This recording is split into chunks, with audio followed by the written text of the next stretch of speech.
1692nd episode of Nagpur most happening Facebook live show जिसका नाम है राज की बात, स्टूडेंट ऑफ द ईयर के साथ। Really want to thank Parik brother jewellers presenting राज की बात स्टूडेंट ऑफ द ईयर के साथ। Really want to thank the Lokmanya Jan Kalyan Shikshan संस्था, लोकमान्य तिलक जन Kalyan Shikshan Sanstha, Priyadarshini college of engineering, Priyadarshini JL college of engineering, also Arun automobiles for best of Maruti Suzuki cars, and can't forget to thank the LED College, the Women's Education Society, and also Srimati Manorma Bai Mundle College of Architecture, popularly known as LED Upper Architecture.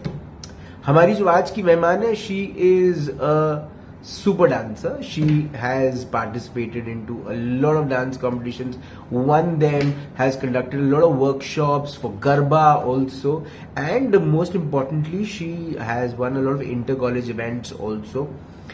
अब एक लड़की जो अच्छे dance में है, अच्छा कर रही है लाइफ में, वो आर्किटेक्ट क्यों बन रही है, बात करने के लिए आज हमारे साथ है हमारी student of the year Mitali Kedar. Hi Mitali. Hello sir. How are you? I am fine. अब सीधा सवाल है ना, ब्रेकिंग न्यूज। मिताली केदार जब इतने सारे नेशनल लेवल की भी डांस कंपटीशन जीत चुकी हैं, तो वो आर्किटेक्ट क्यों बन रही हैं? ओके, तो आई एम एन आर्टिस्ट। हाँ।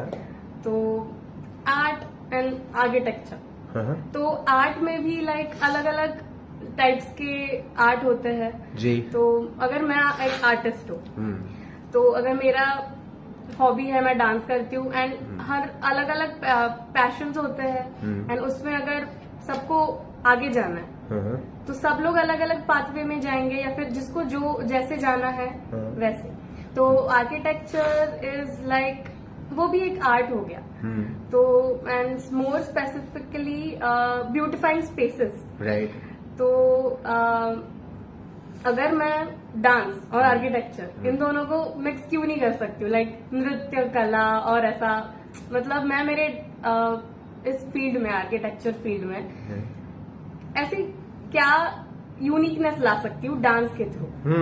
तो ऐसे सब कुछ इम्प्लीमेंट जैसे डांस में यूनिकनेस है, नए फॉर्म्स हैं, वैसे ही आर्किटेक्चर के अंदर में भी आप वो स्पेसेस, वो शेप्स, वो डिजाइन्स के साथ आप एक्सक्लूसिविटी लेकर आ सकते हैं। और अगर एक आर्किटेक्ट देखा जाए तो वो सिर्फ आर्किटेक्ट नहीं होता है। अच्छा।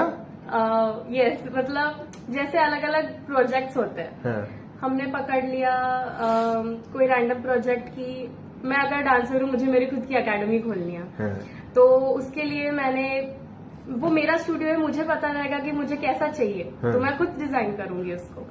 एंड और एक केस की अगर हम स्पेशलिटी हॉस्पिटल डिजाइन कर रहे हैं, तो उसके लिए हमको खुद को डॉक्टर बनना पड़ेगा, राइट। क्योंकि स्पेसेस जानने के लिए वही सब, मतलब तो अगर खुद ये थोड़ा सा बाउंसर जा रहा है मेरे लिए, है ना, कि आप एक तरफ आर्ट फॉर्म के बारे में जब बात करें, जब आर्ट के बारे में आप बात करती हैं, कला के बारे में बात करती हैं, तो आपको ऐसा लगता है कि हर चीज में कला का इस्तेमाल किया जा सकता है, अपना सेंस ऑफ जो आर्ट है उसका डिजाइन, उसका इस्तेमाल करके आप एक अच्छी आर्किटेक्ट बन सकती हैं, या ऐसा ये ऐसे ही कुछ कह रही हैं? हाँ, चलिए मैं अब समझ गया। अब मुझे बताइए कि मिताली के घर में कौन कौन है? My dad, mom, and elder sister. And they come from which profession? Like Papa businessman, and mummy housewife, and younger brother. His name is Mayank, and he's studying in 10th standard. तो जब आपने ये decide किया कि you want to get into architecture, what was the reaction of your parents? Actually, it was my dad like wish की architecture करना है and all.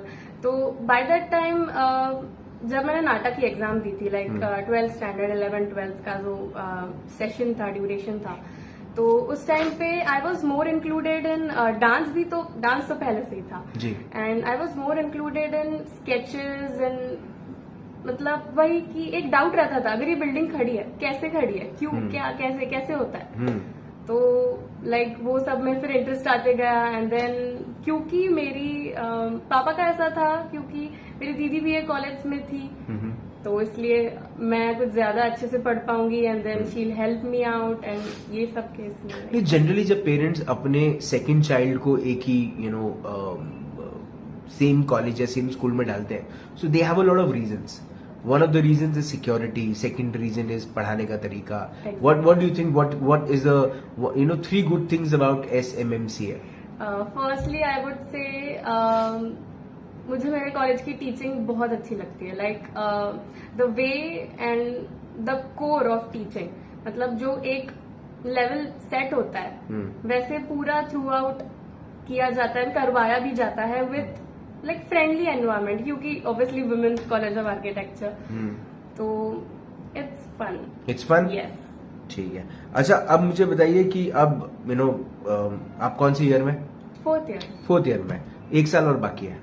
अब 1 साल के बाद जब आप क्लियर कर लेंगे अपना आर्किटेक्चर, है ना, आर्किटेक्ट की डिग्री आपको मिल जाएगी, उसके बाद क्या करेंगी? सबसे पहले तो अभी क्योंकि फोर्थ ईयर में हूँ तो इंटर्नशिप आएगी एंड देन फिर से कॉलेज आना पड़ेगा 5th ईयर में एंड देन अगर मैं जॉब के लिए सोच रही हूँ तो वो भी, तो कैसे स्टडीज ऑब्वियसली मोस्ट इम्पोर्टेंट, क्योंकि मुझे मेरी डिग्री चाहिए रहेगी हाथ में. एंड अगर उस टाइम पे मैंने सोचा कि अभी मैंने थोड़ा सा आर्किटेक्चर के लिए ध्यान दे दिया, मेरे को थोड़ा डांस के लिए देखना, लेकिन तो मतलब इंटर्नशिप मिल गई. इंटर्नशिप में कोई बड़े आर्किटेक्ट के साथ आप काम कर रही हैं और वो आर्किटेक्ट ने आपको बोला साइट पे आपको 8:30 बजे पहुंचना है और आपको जाना है गरबा में. What will be more important for you that time?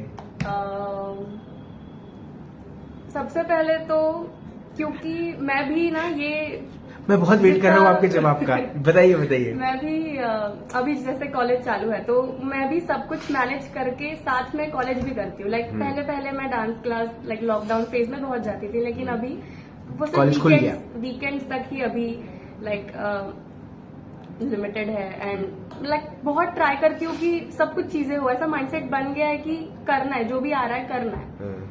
तो उसी ये युद्ध शुरू है क्या आपके अंदर में? एग्जैक्टली चालू है. लाइक रोज उठती हूँ तब लगता है कि मतलब हर एक दिन इतना परफेक्ट होना चाहिए, डांस में भी, और कोशिश करती हूँ आर्किटेक्चर में भी रहे. पर ये फंसा हुआ फील नहीं करती होगी? टू बी ऑनेस्ट कभी कभी लगता है कि अगर मैं किसी एक प्रोफेशन को अच्छे से करूं तो शायद काफी आगे जा सकती हूँ, पर वही कि दिमाग में रहता है कि नहीं, degree is important, study is also important. Right. और अगर आगे जाके मास्टर्स की भी बात करें तो ऐसा कुछ नहीं है कि नहीं करना है या फिर ऐसा कुछ, लेकिन साइड में डांस को भी इम्पोर्टेंस देना है. थोड़ा सा युद्ध शुरू है ना मिताली? पर मैं आपको एक बात बोलूं, ये जब आप आर्किटेक्ट बन जाओगी ना और उसके बाद जब आप काम करना शुरू करोगे, आपको अप्रिसिएशन, रिकग्निशन मिलना शुरू करेगा. इसमें भी आपको मिलेगा, no doubts on that. Dance is a great art form, but then sometimes these are tough decisions, है ना. एंड ये tough decisions only come when you give time to it. और जो आप कर रही हो बिल्कुल सही कर रही हो. मतलब I should really pat your back that you are doing a great job when it comes to managing things out. And मुझे ऐसा लगता है कि आप, दिस इज लाइफ यार मिताली. ऐसे ही आपको, हाँ, तो हमको तो मैनेज करके भी तो चल रहा है ना. ये भी मैनेज करना है, वो भी मैनेज करना है. आप अच्छा मैनेज कर लोगी और आप एक बहुत अच्छी आर्किटेक्ट बनोगी, जितनी अच्छी आप एक डांसर हो. People will be proud of you, है ना. Thank you Mitali, thank you for being on my show and wishing you all the very very best. Thank you so much. ये दुनिया की सबसे बड़ी हकीकत है और हमारे स्टूडेंट्स आज के दौर में इस दौर से गुजरने. देखिए, भारत जो है वो दुनिया का सबसे युवा देश है और इस युवा देश के सामने में बहुत सारे चैलेंजेस हैं, बहुत सारे ऑब्स्टिकल्स हैं. और इन ऑब्स्टिकल्स में से एक सबसे बड़ा ऑब्स्टिकल है करियर.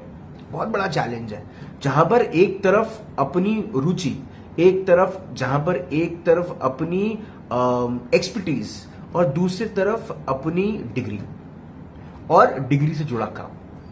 तो मुझे ऐसा लगता है कि ये बोलते ना कि 2 नाव में पैर रखोगे तो एक समय आएगा जब गिर जाओगे. मुझे ऐसा लगता है कि जो हमारी लाइफ भी है ना, वो 2 नाव पे चलने वाली है, एक नाव पे कभी नहीं चलती. तो आपको वाकई में मैनेज करके चलना पड़ेगा, और जो मैनेज करके असल चल पाए वही असली कलाकार, और हमारी कलाकार तो है ही मिताली से बहुत सारी चीज़ें आप सीख सकते हैं, ये इंटरव्यू से बहुत सारी चीज़ें आप सीख सकते हैं। उम्मीद है कि आप अपने नेक्स्ट जनरेशन को भी ये वीडियोस दिखाएं ताकि वो भी मिताली केदार से इंस्पायर हो। जिंदा रहें। जय हिंद।